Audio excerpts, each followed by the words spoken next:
Ale, a gente gosta de começar pedindo para os nossos convidados contextualizar rapidamente qual que é a situação dele hoje no sentido profissional, né? O que você tem feito hoje e qual que é a relação do que você tem feito com o agro. Só para os nossos convidados começarem a te conhecer melhor. Nossos convidados, não, nossos espectadores. Bom, eu tenho feito muita coisa.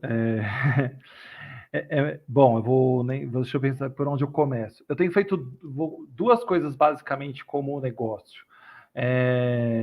O mais recente, que fez um aniversário de um ano agora em dezembro, é um instituto que eu estou à frente, que é o Instituto de Aprendizagem Solidária Dorcas Rodrigues, e que eu sou presidente, e que entre as diversas ações que a gente propõe para a escola pública, está a pedagogia da horta. E a horta como tecnologia para a aprendizagem do empreendedorismo, da educação financeira e da alimentação saudável. Quando falo tecnologia, é que ela é o meio, ela não é o fim. Ela é o caminho pelo qual os estudantes do Fundamental 2 aprendem a empreender. Então, a horta é essa tecnologia, cada grupo de estudantes monta uma empresa e as empresas são as hortas. Então, eles aprendem, além das questões agronômicas, do plantio, do espaçamento, da água, etc., nutriente, até a colheita, eles aprendem como organiza esse negócio, como pensa em tudo isso. Então, eu estou à frente do Instituto há um ano, num trabalho bastante árduo de captação de recursos, de busca de parceiros para ajudarem a gente a expandir o projeto. Mas a gente pode explorar mais isso ao longo do nosso programa aqui. E a segunda, que na verdade é a minha primeira atuação, né, há 20 anos, é a Síntese. A Síntese é uma empresa de educação corporativa que facilita processos de aprendizagem pela abordagem centrada na pessoa, que é uma abordagem, o próprio nome diz, que considera o indivíduo, todas as suas emoções, seus recursos, suas questões, e o coloca como centro para a construção dos processos de aprendizagem nas empresas. Entre as empresas que a gente atua, desde a origem da Síntese, estão muitas empresas agrícolas. Então, desde produtor rural pequeno até grandes produtores, né? Ou grandes indústrias também. Então, na verdade, esse é o meu ganha-pão, né? É por aí que eu pago meus boletos e por aí que a gente cresce, chega em muitos lugares, mas também por causa da experiência da Síntese com educação e tudo mais, eu fui buscando uma outra ação, que é a ação do Instituto, que trabalha numa perspectiva daquilo que vem antes da vida adulta, né?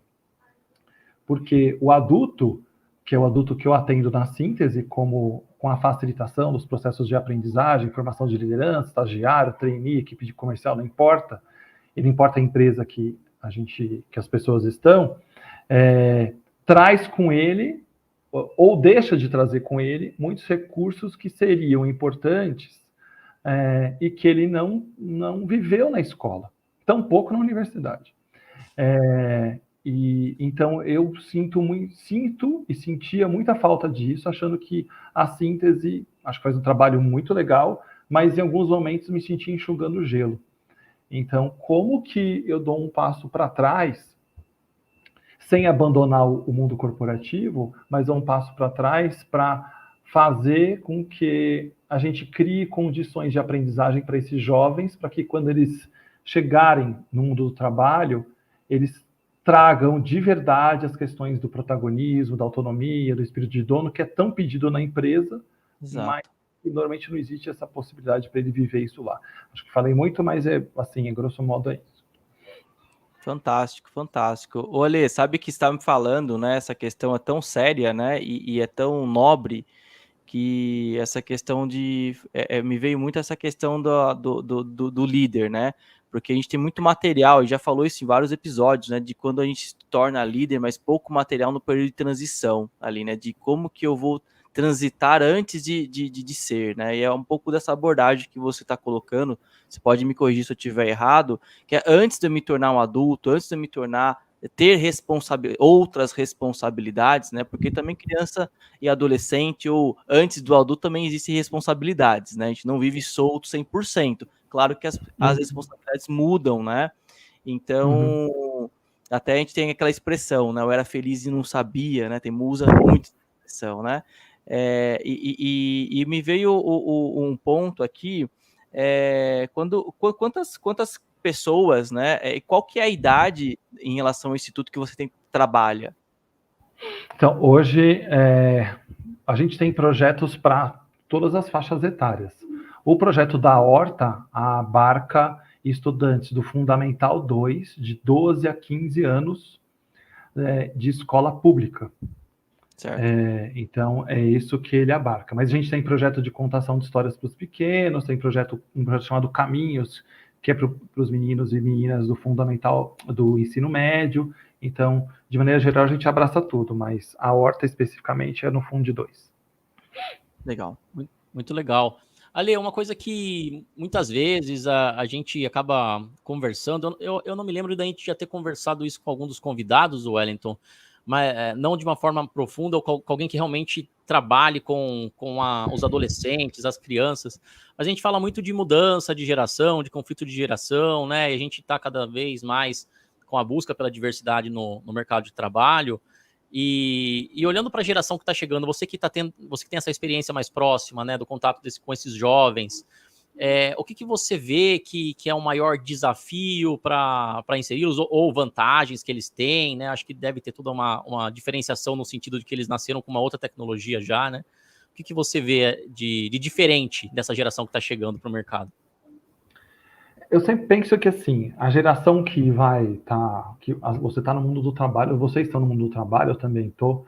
A geração que está no mundo do trabalho hoje, não estou tirando os jovens dessa conversa por enquanto, é quem está aí. Então, todo mundo faz parte dessa geração. Então, a gente é diferente, a gente nasceu em épocas diferentes, mas a geração somos todos nós que estamos vivendo e dividindo o mesmo espaço, tempo, possibilidades dentro do universo do trabalho. Então, tem a riqueza de uma pessoa mais velha trazer uma perspectiva de mundo, de tecnologia, de possibilidades, que eu não tenho ainda, e não tenho nem recurso, nem estofo para isso, e posso aprender com esse outro, assim como eu posso olhar para um menino mais jovem e trazer com ele a velocidade, dinamismo, a relação dele com a tecnologia também, outras coisas. Então, acho que quando essa diversidade geracional se encontra, eu só vejo potência desde que a gente diminua a nossa própria barreira de agora vai dar com aquele velho, com aquele jovem. Então, quando diminua essa barreira, aumenta a potência do grupo. Isso é importante olhar. Pensando em agronomia, quando você tem um canteiro mais diverso, a agrofloresta fala um pouco disso, né? Um canteiro mais diverso, você aumenta a resiliência do canteiro. Então, a diversidade traz essa resiliência, essa potência para esse canteiro. Então, o agro traz muitas coisas que a gente pode trazer para o dia a dia da educação. Quando eu tenho contato direto com esses jovens, primeiro que eu me renovo a cada instante, olhando para eles. Eu acho, a sensação que eu tenho é que eles trazem com eles uma bagagem de criticidade maior do que aquela que eu tive quando estudante, criticidade quanto ao que está colocado, ao mundo que está posto. Então, a gente nunca discutiu, por exemplo, gênero, como a gente discute hoje. A gente nunca discutiu racismo, como se discute hoje. As questões das homofobia, gordofobia, não importa qual, isso está colocado à mesa e está sendo trazido para essa geração. Então, ela provoca esse movimento da gente repensar sobre. Eu revi o meu vocabulário para várias questões, aprendendo, por exemplo, com meus filhos, que são 12, 10 anos, mas também com jovens na escola. Peraí, essa frase está errada, está mal colocada. No meu tempo podia funcionar, mas o meu tempo é hoje também, então eu estou me revisitando a todo instante. Eu acho que tem fatores, como qualquer geração, fatores que talvez eu não veja como legal, como potente, mas eu sempre, quando esse olhar, se a gente ficar olhando pelo copo vazio, né, não anda, né? Então, eu fico olhando pela perspectiva do copo cheio. No copo cheio eu vejo isso, a possibilidade do questionamento, eles me perguntam muito, questionam tudo, por que isso, por que desse jeito, por que assado, por que está propondo esse tipo de exercício, onde vai levar o exercício. A gente, quando era estudante, a gente estudou na mesma universidade, a gente ficava sentado vendo o professor falando, acabava, estudava para a prova e pronto. E a gente ficou assim, passivamente no processo. Entendo que, de uma maneira geral, vejo eles menos passivos no processo, mais dispostos a questionar. Claro que isso no mercado de trabalho vai ter seu preço, né? Então, como que eu, como um veterano na empresa, recebo um moleque ou uma menina que resolve me questionar sobre um monte de coisa? Então, eu também vou ter que me rever, me consultar o tempo inteiro se eu estou disposto a isso. Eu acho que se eu fizer esse movimento, eu só tenho a ganhar. A empresa só tem a ganhar.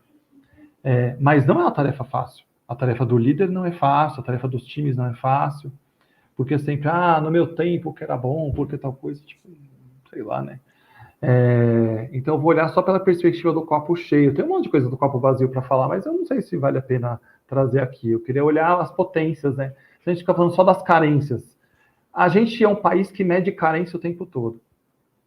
Carência, a gente mede.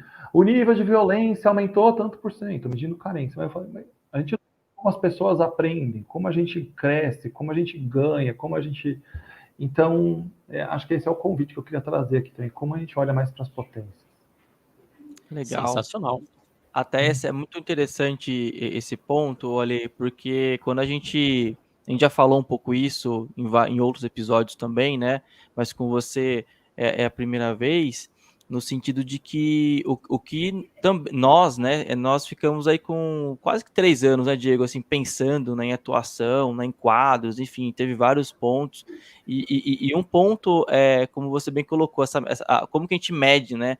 Até teve um momento de uma conversa, até vou falar aqui uma história de bastidor, que a gente chegou numa conclusão muito legal, pelo menos assim, de maturidade nossa. A gente acabou a reunião, e a gente falou assim, olha que legal, a gente está falando desse, que hoje é o regra de 3, né, de uma forma mais positiva, né, porque a nossa maturidade ao longo desses últimos 3 anos que a gente estava trabalhando mudou muito, né, e é muito interessante você trazer essa reflexão, que a gente... E não é só essa reflexão, né? E nem é isso que você disse, simplória, né? De copo quase cheio. É muito difícil você também olhar o copo quase cheio, porque a gente é muito mais bombardeado, quer dizer, pelo menos na mídia tradicional, né?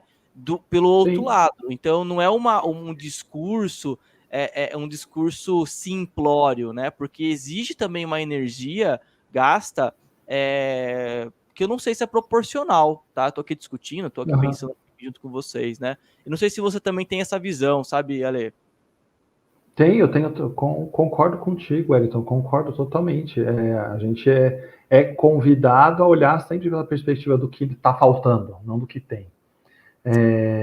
E também não olhar conformista também, porque senão fala assim, mas tá falando um monte de coisa, você vai falar de coisa boa. Não estou dizendo isso, porque eu estou falando uma coisa bem diferente. Como eu considero as potências, porque num grupo, por exemplo, numa escola, um grupo, ou numa empresa, quando eu chego numa empresa, a gente chega lá, conversar com a RH fala assim, o grupo não tem isso, o grupo não tem aquilo, o grupo não tem... Falta, qualidade da comunicação é ruim, o relacionamento é ruim, negocia mal, fala assim, mas então o que eles têm de bom? Me conta. Aí quando você pergunta, me conta o que essas pessoas têm de bom. Tá até no meu livro atrás de você, tem uma lâmina lá do Canvas que eu pergunto assim, quais as potências? É a pergunta mais difícil de responder um RH. Quais as potências? O que as pessoas fazem de bom aí dentro da sua empresa? Porque, né? Então você contratar muito mal, né? Você tem 100 funcionários, todo mundo é ruim, então alguma coisa tem um problema. Porque quando a gente começa a entender o que eu tenho de bom, e pensando na relação do grupo, se eu usar essas potências todas, olha como eu me fortaleço, porque eu tenho um monte de coisa boa que você não tem, provavelmente. Exato. Mas quando a gente está junto, eu estou com o Diego, com você agora, nessa nossa regra de 3, que falta um elemento aqui que está nos ouvindo, olha quantas possibilidades que a gente pode criar, né? Pela perspectiva daquilo que está funcionando. Né? Então, acho que isso... esse é um caminho que eu acredito, mas que é um exercício difícil de fazer. A gente normalmente é contratado pelo que está faltando, né? Não para melhorar o que existe.